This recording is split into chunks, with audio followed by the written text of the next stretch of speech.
श्रोते नमस्कार. आजचे आपले पाहुणे डॉक्टर शरद गायकवाड आहेत.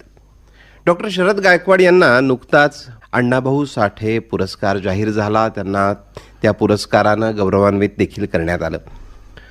आपल्या सातारचे सुपुत्र असलेले डॉक्टर शरद गायकवाड सध्या कोल्हापूरच्या महावीर महाविद्यालयाच्या मराठी विभागात कार्यरत आहेत.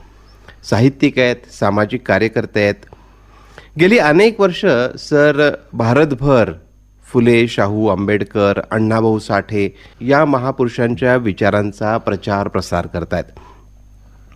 सर्वप्रथम गायकवाड सर, हा अत्यंत सन्मानाचा पुरस्कार जाहीर झाल्याबद्दल आपलं खूप खूप अभिनंदन. धन्यवाद. आणि आकाशवाणीत आपलं स्वागत. पहिली भावना काय होती हा पुरस्कार ज्यावेळी जाहीर झाला त्यावेळची?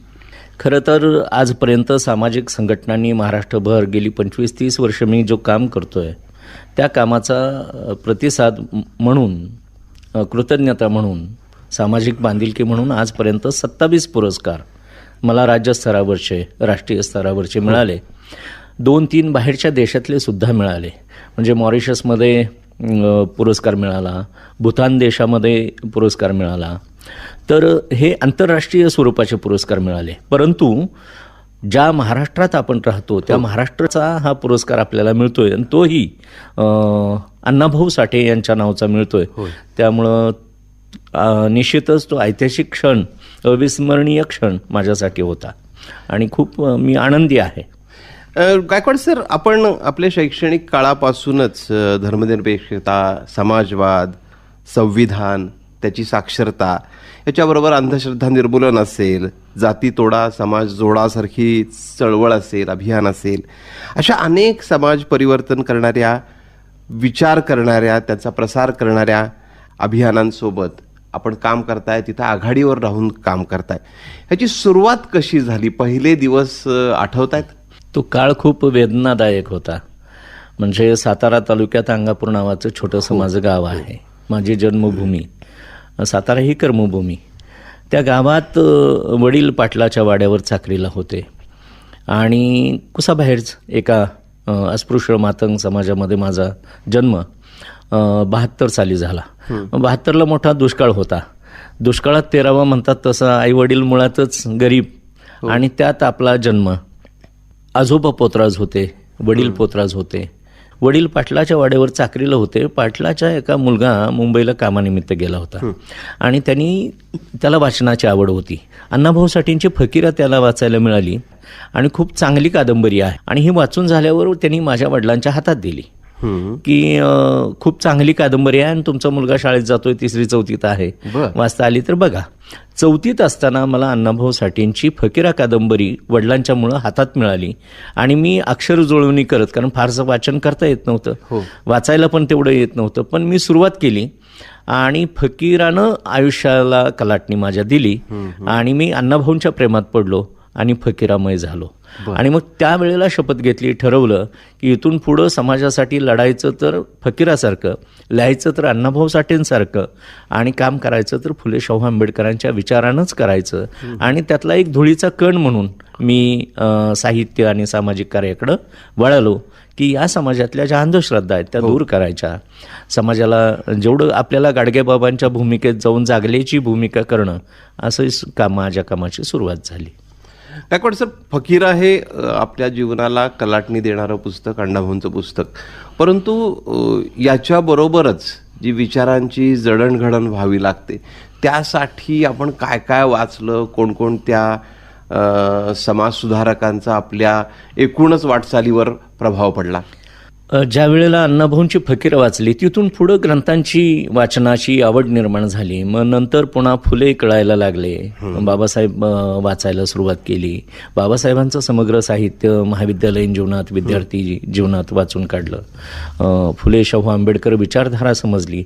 आणि आता 11वीला रयत शिक्षण संस्थेच्या छत्रपती शिवाजी कॉलेजमध्ये ज्या वेळेला 88 साली 88-89ला आलो त्यावेळेला सातारा हा क्रांतीचा बालेकिल्ला म्हणतो आपण.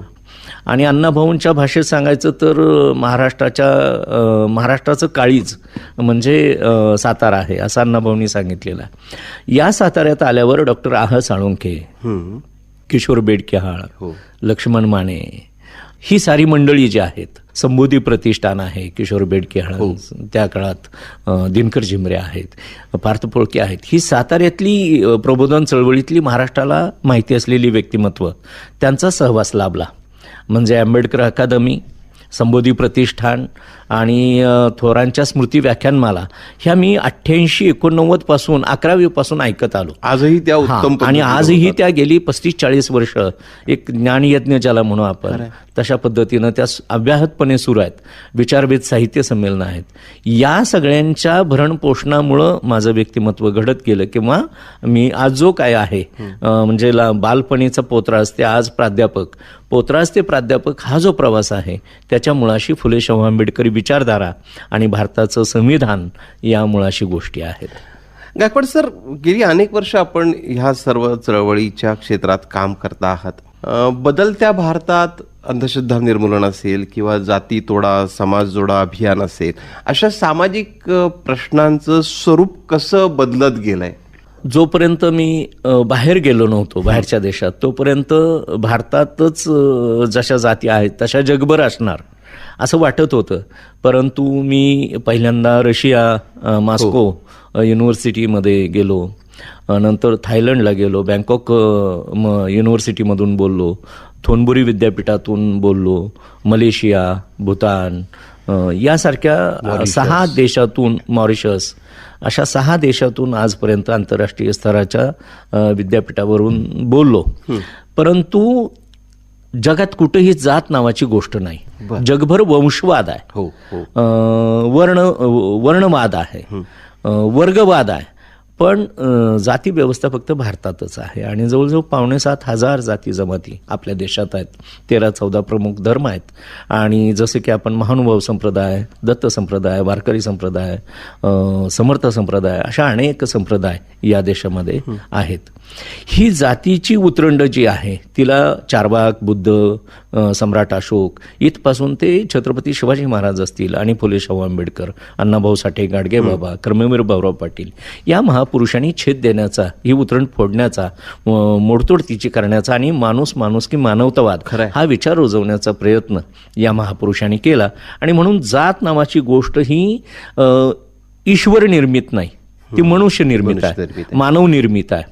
त्यामुळं जातीचा अहंकार बाळगण्यापेक्षा आपण माणूस असल्याचा गर्व बाळगावा आणि मानवता हा धर्म मानून जगावं. म्हणजे जाती भेद जो आहे, आपल्याकडे प्रचंड प्रकारचे भेद आहेत. लिंगभेद आहे, रंगभेद आहे, वर्णभेद आहे, जातीभेद आहे, अशा सगळ्या प्रकारचे जे भेदाभेद आहेत त्या भेदाभेदांच्या पलीकडे जाऊन माणूस म्हणून आपण जगायला पाहिजे.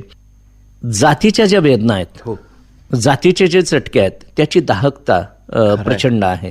आणि म्हणून या देशातली जातीव्यवस्था नष्ट झाली पाहिजे आणि न्याय, समता, स्वातंत्र्य, बंधुभाव अशी समताधिष्ठित समाज निर्माण झाला पाहिजे, अशी या महापुरुषांच्या स्वप्नातली संकल्पना आहे. ती परिपूर्त व्हायला पाहिजे. अलीकडं जात नष्ट होण्याच्या ऐवजी जात बळकट होताना दिसते. आपण जातमुक्त व्हायला पाहिजे, समाज म्हणून जगायला पाहिजे. कारण मग या देशाचे ज्याला म्हणू आपण की अनेक खंड पडतील, तुकडे पडतील जात आणि धर्माच्या नावावर. हा देश एकसंघ राहायचा असेल तर आपण घरात आपली जात, धर्म आणि आपली श्रद्धा ठेवून बाहेर पाऊल टाकताना भारतीय म्हणून टाकायला पाहिजे आणि भारतीय म्हणूनच जगायला पाहिजे. तरच ह्या जातीच्या जंजाळातून समाज बाहेर पडेल. डॉक्टर गायकवाड, अण्णाभाऊ साठेंच्या फकीरांनी आपल्याला पहिल्यांदी वाचायला शिकवलं, अण्णाभाऊंची ओळख करून दिली. त्यांच्या साहित्याचा प्रचार प्रसार जगभर झाला. जगात रशियासारख्या ठिकाणी अण्णाभाऊंचे खूप मोठे चाहते आहेत. ह्या सर्व देशात गेल्यानंतर अण्णाभाऊंविषयीची काय भावना होती? अण्णाभाऊ साठेंचं वाचन करणारा त्यांचा एक प्रतिनिधी आपल्या देशात आलाय. आपल्याकडं बघण्याचा त्यांचा दृष्टिकोन कसा होता? त्यांच्या साहित्याने तुम्हाला काय काय दिलं? भारतामध्ये प्रत्येक संत, खरंय, समाजसुधारक, महात्मे जे आहेत यांच्याकडं चष्माला जशा 2 भिंग असतात तसा एक जातीचा चष्मा, जातीचं एक भिंग आणि धर्माचं एक भिंग, अशा चष्म्यातून महापुरुषांच्याकडं, समाजसुधारांच्याकडं, संतांच्याकडं सुद्धा पाहिलं जातं. पण बाहेर मात्र त्यांच्या गुणवत्तेला, कर्तृत्वाला वंदन करणारा एक जगभर समाज आहे. अण्णाभाऊ तर जगातल्या 27 देशांच्या मध्ये त्यांचं साहित्य अनुवादित झालेलं आहे. रशियन, जर्मन, झेक, पोलिश यासारख्या आंतरराष्ट्रीय जागतिक पातळीवरच्या भाषामध्ये अण्णाभाऊ अनुवादित झाल्यामुळं ते 1961 सालीत छत्रपती शिवाजी महाराजांना रशियामध्ये सादर करू शकले. रशियाच्या आकाशवाणीवरून तो पोवाडा 61 साली त्यांनी सादर केलेला आहे. आणि रशियाला छत्रपती शिवाजी महाराज 75-80 वर्षापूर्वी त्यांनी जगाला समजून सांगितलेले आहेत. तर अशा पद्धतीनं अण्णाभाऊ हे मोठंच व्यक्तिमत्व आहे. ज्या वेळेला आम्ही मॉस्कोमध्ये गेलो, रशियामध्ये गेलो, तर तिथं जवळजवळ 23 देशातले लोक अण्णाभाऊंच्या, बाबासाहेबांच्या, महात्मा फुल्यांच्या, शाहू महाराजांच्या अभ्यासाचे अभ्यासक म्हणून जगभरातून तिथं परिषदेसाठी, आंतरराष्ट्रीय परिषदेसाठी त्यात आलेले होते. आणि त्याच्यात मी आंतरराष्ट्रीय दर्जाचे मानवतावादी लेखक अण्णाभाऊ साठे या विषयावर मी तिथं मॉस्को विद्यापीठामध्ये बोललो. जगभर त्यांना मान्यता आहे. आता शासनाने काही 2-3 समित्या शासकीय केलेल्या आहेत आणि त्यानिमित्तानं अण्णाभाऊंचं समग्र साहित्य नव्यानं पुन्हा पुनर्मुद्रित, पुनर्प्रकाशित करून घरोघर जावं महाराष्ट्रातल्या प्रत्येक मराठी माणसाच्या, असा प्रयत्न सुद्धा करताना आपल्याला दिसून येत आहे. आणि आता प्रादेशिक भाषा ज्या आहेत, पंजाबी, मल्याळी, तेलुगू, तमिळ, कन्नड, गुजराती, अशा भाषेमध्ये सुद्धा अनुवाद करण्याचा प्रयत्न आमची जी समिती आहे, अण्णाभाऊ साठे चरित्र साधन प्रकाशन समिती आणि बार्टीची जी संस्था आहे, त्याच्या वतीनं हा प्रयत्न अलिखित अण्णाभाऊंचं साहित्य प्रकाशित करणं, असे प्रयत्न सध्या चालू आहे. या निमित्तानं सर, आपली वैचारिक घुसळण मांडणारी काही पुस्तकांची देखील निर्मिती आपल्याकडनं झाली, त्याविषयी देखील आमच्या श्रोत्यांना सांगितलं तर बरं होईल. आपण या महाराष्ट्राची निर्मिती 1 मे 1960 झाली असं म्हणतो, परंतु त्यापूर्वी जवळजवळ 75 वर्ष हा महाराष्ट्र निर्माण होण्यासाठी अनेकांनी प्रयत्न केलेले आहेत. म्हणजे त्यामध्ये कॉम्रेड S.M. जोशी, श्रीपाद अमृत डांगे, आचार्य आत्रे, टिळक या सगळ्यांच्यापासून ते अमर शेख, शाहीर खवानकर आणि अण्णाभाऊ, ही शाहीर मंडळी तर महाराष्ट्राच्या गळ्यातला ताईत होती त्या काळात. आणि मग ती 75 वर्ष स्वकीयांच्या विरोधात चाललेली ती मराठी भाषा, मराठी साहित्य, मराठी संस्कृती आणि महाराष्ट्र राज्याच्या निर्मितीसाठीची ती चळवळ होती. 150 वर्ष आपण ब्रिटिशांविरुद्ध लढलो हा देश, परंतु स्वकीयांविरुद्ध संयुक्त महाराष्ट्र चळवळ म्हणून जी आहे ती मराठी भाषेसाठी लढली गेली. आणि त्याचं नेतृत्व जे आहे, म्हणजे गल्लीपासून दिल्लीपर्यंत मराठी माणसांचा आवाज बुलंद करण्याचं काम अण्णाभाऊंनी केलं. आणि म्हणून संयुक्त महाराष्ट्र चळवळ आणि अण्णाभाऊ साठे हा ग्रंथ स्वतंत्र मी त्यानिमित्तानं लिहिला. बहुजनवादी साहित्य, क्रांतीचं कुळ आणि बंडाचं मूळ, अशासारखा एक वैचारिक ग्रंथ या निमित्तानं मी लिहिला. 1942 साली आपल्या साताऱ्याच्या असणाऱ्या शकुंतला बायदंडे नावाच्या बाबासाहेब आंबेडकरांच्या सहकारी, म्हणजे 42 साली त्यांनी आमच्या पंतप्रतिनिधींच्या मार्गदर्शनाखाली किंवा त्यांची थोडी आर्थिक मदत झाली असेल, प्रोत्साहन मिळालं असेल, 1942 साली 80 पानांचा ग्रंथ कुसाबाहेरची एक महिला लिहिते. हे खूप मोठं आश्चर्य होतं.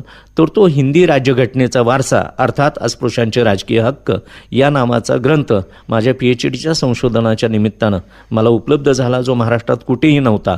तो पहिल्यांदा आपण ग्रंथरूपानं संकलित केला, संपादित केला आणि प्रकाशित करून महाराष्ट्रात भर पोचवला. आता आणखीन काही 2-3 ग्रंथ आता येत आहेत. त्याच्यामध्ये विशेषतः आता संयुक्त महाराष्ट्राच्या चळवळीच्या निमित्तानं जे ग्रंथ आलेला आहे, तर त्याच्यात काही त्रुटी उणिवा मला ज्या जाणवल्या, कारण साहित्य कधीच परिपूर्ण असत नाही, साहित्य अधिक परिपूर्ण कसं करता येईल या अनुषंगानं काही पुस्तकं येत आहेत. त्याच्यामध्ये विशेषतः संयुक्त महाराष्ट्राची चळवळ, सत्यशोधक चळवळ, आंबेडकरी चळवळ, मंडल आयोग चळवळ, नामांतर चळवळ आणि स्वातंत्र्य चळवळ या सगळ्या 200 वर्षाच्या सामाजिक, साहित्यिक, सांस्कृतिक ज्या चळवळी झाल्या, त्याच्यातल्या कुसाबाहेरच्या ज्या स्त्रिया आहेत त्यांनी जे योगदान दिलेलं आहे, महत्वाचं पुस्तक, तर त्या स्त्रिया, त्यांचा नामोल्लेख, एक ओळीचा उल्लेख सुद्धा म्हणजे दलित साहित्य ज्याला म्हणतोय त्यातही नाही, अशा जवळजवळ एक 11 स्त्रिया आणि त्यांचं जीवन चरित्र आणि त्यांचं कार्य आपण नव्यानं संशोधित केलेला आहे, थोडं विस्तृत सांगा की या लिहिलेला. पुस्तकाविषयी. म्हणजे सत्यशोधक चळवळीमध्ये सत्यशोधक लहुजी वस्ताद साळवे यांनी महात्मा फुलेंना, आता अलीकडं जो सिनेमा पाहिला आपण त्याच्यात लहुजी साळवेंची महात्मा फुलेंना जी मदत झालेली आहे शाळा उभारणीमध्ये किंवा त्यांच्या एकूणच मानवतावादी सत्यशोधक चळवळीसाठी, खंबीरपणे लहुजी वस्ताद साळवे हे महात्मा फुलेंच्या पाठीशी उभे आहेत. शाळा सुरू केली खरी, परंतु शाळेत मुली येत नव्हत्या. लहुजी वस्ताद साळवेंनी आपल्या भावाची मुलगी पहिल्यांदा शाळेत नेऊन बसवलेली आहे. मग बाकीच्या मुलींनी तिथं यावं आणि हे फुलेंचं काम चांगलं आहे असा प्रयत्न केलेला. त्यातली ती मुक्ता साळवे ही महात्मा फुलेंची, सावित्रीबाईंची विद्यार्थिनी. तिनं 1855 साली ज्ञानोदयमध्ये मांग महाराजांच्या दुःखाचा निबंध लिहिलेला आहे. बर, हे 1855ला झालेला आहे, ज्ञानोदयमध्ये प्रकाशित आहे आणि ते ब्रिटिश अधिकाऱ्यांनी इंग्लंडपर्यंत तो निबंध तिथं नेऊन अनुवादित पोचवलेला आहे. तर तिचं पुढं काय, तिचं जीवन चरित्र आणि त्या निबंधातून ती काय म्हणते, तर ही सत्यशोधक मुक्ता साळवे ही धर्मचिकित्सक आहे, ही फुल्यांची आद्य विद्यार्थिनी आहे, सत्यशोधक विचाराचा प्रसार प्रचार करणारी आहे. तिचं जीवनचरित्र मी त्या ग्रंथात मांडलेलं आहे. स्वातंत्र्याची चळवळ झाली, क्रांतिसिंह नाना पाटील, बर्डे गुरुजी, J.D. बापू लाड, नागनाथ अण्णा नायकवडी ही सारी मंडळी आपल्या पश्चिम महाराष्ट्रामध्ये आघाडीवर होती. परंतु मुंबईच्या गवालिया टँकवरून 1942ला महात्मा गांधी चले जाओ म्हणाले ब्रिटिशांना आणि साताऱ्यात प्रचंड मोठी क्रांती झाली आणि साताऱ्याचा लढा म्हणून एक स्वतंत्र एक इतिहासाचं सोनेरी पान आहे. परंतु ह्या 1942च्या पूर्वी 1938-39ला चांदोली धरणामध्ये, त्या परिसरामध्ये, चांदोली परिसरामध्ये ब्रिटिश विरोधी गावकुसाबाहेरच्या महिला एकत्र आल्या. बर बर. आणि सागाच्या बांबूवर त्या काळातला भारताचा राष्ट्रध्वज म्हणूया आपण, तिरंगा, तो 1939 साली सलग 52 दिवस सागाच्या बांबूवर फडकवत ठेवलेला आहे. बर बर बर. म्हणजे नुसता झेंडा फडकवला तरी ब्रिटिश गोळ्या घालत होते. आणि 51-52 दिवस या महिलांनी डोळ्यात तेल घालून, म्हणजे त्यांच्या साडी जी आहे आणि ती साडी जिथं गुंडाळलेली असते कमरेला, त्याच्यात लाल मिरची ची पूड आणि हिरवी मिरचीच्या ठेचा असं त्या ब्रिटिशांच्या डोळ्यात टाकण्यासाठी म्हणून तयारी असायची. आणि ह्या सगळ्या महिला एकत्र येऊन तो तिरंगा फडकवत ठेवलेला आहे. त्या काळात रात्रशाळा त्यांनी चालवलेल्या आहेत. अशा बंडामध्ये आघाडीची जी होती ती मातंग समाजातली स्वातंत्र्य वीरांगणा, स्वातंत्र्य सैनिका मुक्ताबाई साठे हे मला माझ्या PhDच्या संशोधनात एक महत्त्वाची माहिती मिळाली. आत्ता जो चांदोलीमध्ये एक क्रांतीस्तंभ उभा केलेला आहे त्याच्यावर त्यांचं नाव सोनेरी अक्षराने कोरलेलं आहे. आणि हा इतिहास महाराष्ट्रात पहिल्यांदा आपण आपल्या ग्रंथाच्या निमित्तानं सांगितलं. म्हणजे मला त्यातून असं सांगायचं आहे की ब्रिटिशांचे गुलाम भारतीय, भारतीयांचे गुलाम दलित, दलित पुरुषांचे गुलाम दलित स्त्रिया, म्हणजे 4-5व्या स्तरावरची गुलामगिरी भोगत असताना देश स्वतंत्र झाला काय, इथं जगण्याचा मुद्दा आहे. म्हणजे सावलीचा विटाळ होतोय, स्पर्श करून घेईनात, शाळेत बसू देईनात, अशा वेळेला हा देश स्वतंत्र झाला पाहिजे ही भावना एका कुसाबाहेरच्या उपेक्षित समाजातल्या स्त्रीच्या मनात स्वातंत्र्याची ठिणगी पेटावी आणि एवढं संरक्षणाचं कडं तिनं तयार करून स्त्रियांचं 51-52 दिवस सागाच्या बांबूवर तिरंगा फडकवणं ही जागतिक दर्जाची क्रांती आहे. हिची माहिती भारत पाटणकरांच्या सहकारिणी डॉक्टर गेल ओमेवेट यांनी इंग्रजीतून थोडंफार लिखाण त्याच्यावर झालं आणि ही माहिती क्रांतीवीरांगणा इंदुताई पाटणकर ह्या त्यांना ज्युनियर मुक्ताबाई साठेंना म्हणजे मी इंदुताई पाटणकरांची मुलाखत घेतली मुक्ताबाई साठेंच्या बद्दल. तर त्यांनी सांगितलं की तिच्या प्रेरणेने आम्ही बायका स्वातंत्र्य चळवळीत काम करत होतो. अशी मुक्ताबाई साठे, मुक्ता साळवे आहे आणि अशा अनेक स्त्रियांचं जे चरित्र आहे खूप छान. ही आता जे मी सांगितलं शकुंतला वायदंडे ही आपली साताऱ्याची, म्हणजे पुणे करारावर भाष्य करते, बाबासाहेबांची बाजू कशी योग्य आहे असं मांडण्याचा प्रयत्न करते. म्हणजे 42 साली देशाला स्वातंत्र्य मिळण्यापूर्वी शिक्षणाचा गंध नसलेल्या समाजात एक स्त्री 80 पानांचा ग्रंथ लिहिते, खरंय, त्या काळात प्रकाशित करते, एक आना त्याची किंमत आहे. हे मला वाटतं खूप भारावून टाकणार आहे, ऐतिहासिक आहे. आणि हे महाराष्ट्राला फारसं माहिती नव्हतं. अशी दुर्मिळ स्त्रीरत्न मी शोधली आणि त्यांच्यावर ग्रंथ माझा नवीन येतोय. डॉक्टर आह साळुंके यांच्या मार्गदर्शनाखाली त्या ग्रंथाचं काम माझं चालू आहे. गायकवाड सर, आपला आधी उल्लेख झालाच, परंतु रशिया असेल, थायलंड, मलेशिया, मॉरिशस, भूतान या ठिकाणी देखील सत्कार झाला आणि ह्या सत्काराला आपलं आत्तापर्यंत केलेलं सामाजिक काम असेल, अण्णाभाऊंवर केलेलं काम असेल, काय भारावून टाकणारे क्षण होते तिथले? मॉरिशसच्या बद्दल मी बोलेन. हो सर. मॉरिशस सरकारने दरमहा काही रक्कम देऊन एक मॉरिशसची विद्यार्थिनी माझ्या महावीर कॉलेजला मॉरिशस सरकारची फेलोशिप घेऊन मराठी शिकण्यासाठी माझ्याकडे आलेली होती. बर. ती 3 वर्ष माझ्याकडे होती. पूर्वशा सकू तिचं नाव. ती आपल्या साताऱ्याला येऊन गेली, आपल्या घरी कोल्हापूरच्या घरी येऊन गेली. 3 वर्षे ती तिथे शिकली. बिदिन आबा म्हणून मॉरिशसमध्ये आहेत, ते मराठी विभाग प्रमुख आहेत तिथले. बर. डॉक्टर होमराजन गौरिया म्हणून तिथं आहेत, ते तिचे शिक्षक तिथले. आणि श्री राम मालू ही शिक्षक मंडळी तिथं कार्यरत आहेत. बर. मॉरिशस हा भारताचं छोटं रूप आहे. हो. आणि अलीकडं गांधी इन्स्टिट्यूट नावाचा परिसर त्यांनी तयार केलेला आहे. आणि त्या ठिकाणी मॉरिशस सरकारच्या वतीनं डॉक्टर बाबासाहेब आंबेडकरांचा एक पुतळा त्यांनी तिथं उभा केला. आणि त्या पुतळ्याच्या उद्घाटनासाठी म्हणून त्या निमित्तानं एक त्यांनी आंतरराष्ट्रीय चर्चासत्र ठेवलेलं होतं आणि त्यामध्ये मी सहभागी झालो. तिथं मॉरिशसचे पंतप्रधान पृथ्वीसिंहराज रूपन त्यांच्या हस्ते मला डॉक्टर बाबासाहेब आंबेडकर आंतरराष्ट्रीय संशोधन पुरस्कार संपूर्ण त्यांचं मंत्रिमंडळ होतं, त्यांच्या हस्ते देण्यात आला. आणि मॉरिशसमध्ये गांधी इन्स्टिट्यूटमध्ये त्या मराठी विभागात ते आंतरराष्ट्रीय चर्चासत्र झालं. आणि तिथं मॉरिशसच्या पंतप्रधानांच्या हस्ते माझ्यासारख्या एका सामान्य शिक्षकाचा, कार्यकर्त्याचा आंतरराष्ट्रीय पुरस्कार देऊन जो गौरव झाला, तो आयुष्याला उभारणी देणार आहे. जीवनाचं सार्थक झालं, चित झालं असं वाटावं इतका आनंद देणार आहे.